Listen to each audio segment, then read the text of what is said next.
distinguidos maestros y maestras, señores, padres y madres de familia que nos honran con su presencia en esta fecha magna. Me llena de gran honor poder enaltecer en esta mañana a ese ser tan extraordinario como es la madre.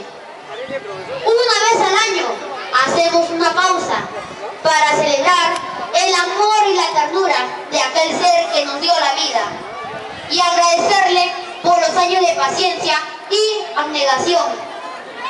Desde que nacimos ha sido la única persona en el mundo que siempre está en forma incondicional, quien en todo momento tiene una palabra motivadora, un oído comprensivo y un corazón tierno para cada uno de sus hijos. La madre, sin lugar a duda, es el más grande ser humano existente en la tierra. Es incomparable y su amor, el regalo más divino que Dios nos pudo dar. Madre es alguien capaz de sacrificar todo por un hijo, dedicándole el tiempo necesario para hacer de él una persona de bien.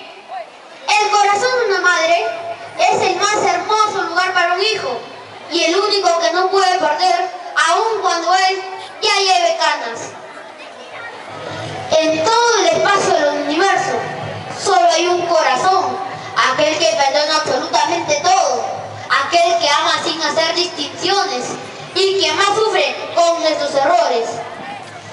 Ahora quiero terminar este pequeño discurso deseando a todas las maestras y madres dominguinas y en especial a nuestra directora que este domingo la pasen maravillosamente lindo en sus hogares acompañados de sus seres queridos.